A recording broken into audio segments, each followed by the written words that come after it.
അതെ, നിങ്ങൾ അറിഞ്ഞോ ക്രിക്കറ്റിൽ പുതിയ ഫോർമാറ്റ് വരാൻ പോകുന്നു. ഒരു ഹൈബ്രിഡ് വെർഷൻ ടെസ്റ്റ് 20. ക്രിക്കറ്റ് എന്ന് പറയുമ്പോഴേ 3 ഫോർമാറ്റാണുള്ളത്. 5 ദിവസം നിൽക്കുന്ന ടെസ്റ്റ് ക്രിക്കറ്റ്, 50 ഓവറുള്ള വൺ ഡേ ക്രിക്കറ്റ്, 20 ഓവറുള്ള 2020 ക്രിക്കറ്റ്. 2007 2020 ക്രിക്കറ്റ് ലോഞ്ച് ചെയ്യുന്നത്. ഇപ്പോഴാ 2026 ഒരു പുതിയ ഫോർമാറ്റ് ക്രിക്കറ്റ്, ഒരു ഹൈബ്രിഡ് ഫോർമാറ്റ് ലോഞ്ച് ചെയ്യുകയാണ്. ടെസ്റ്റ് 20 പേര് പോലെ തന്നെ ടെസ്റ്റിലെയും 2020ലെയും ഫോർമാറ്റിന്റെ ഒരു ഹൈബ്രിഡ് മിക്സ് ആണ് ഈ ടെസ്റ്റ് 2020. അതായത് കളി എങ്ങനെയാണെന്ന് വെച്ച് കഴിഞ്ഞാൽ ആദ്യം ഒരു ടീം ബാറ്റ് ചെയ്യുന്നു, ടെസ്റ്റിലെ പോലെ തന്നെ ഫസ്റ്റ് ഇന്നിങ്സ്. പക്ഷേ അവർ ബാറ്റ് ചെയ്യുന്നത് വെറും 20 ഓവറുകൾ മാത്രമായിരിക്കും 2020 പോലെ. രണ്ടാമത് ബാറ്റ് ചെയ്യുന്ന ടീം ടെസ്റ്റിലെ പോലെ 6 റണ്ണിൽ മുകളിൽ എടുത്താൽ ലീഡ് വരുന്നു, അതിൽ താഴെ എടുത്താൽ അത് ട്രയൽ റൺസ് ആയിട്ട് ഒതുങ്ങുന്നു.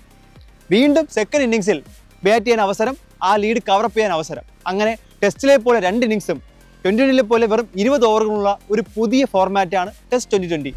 നിലവിൽ ഈ പുതിയ ഫോർമാറ്റ് ടെസ്റ്റ് 20 ഫോർമാറ്റ് ജൂനിയർ പ്ലേയേഴ്സിന് വേണ്ടി മാത്രമായിട്ടാണ് ലോഞ്ച് ചെയ്തിരിക്കുന്നത്. പക്ഷേ നാളെ ഇത് ഇന്റർനാഷണൽ ക്രിക്കറ്റിൽ വരണമെന്ന് നിങ്ങൾ ആഗ്രഹിക്കുന്നുണ്ടോ? ഇപ്പോൾ വിരാട് കോഹ്ലിയും രോഹിത് ശർമ്മയും ടെസ്റ്റിൽ നിന്നും 2020 നിന്നും വിരമിച്ച് കഴിഞ്ഞിരിക്കുന്നു.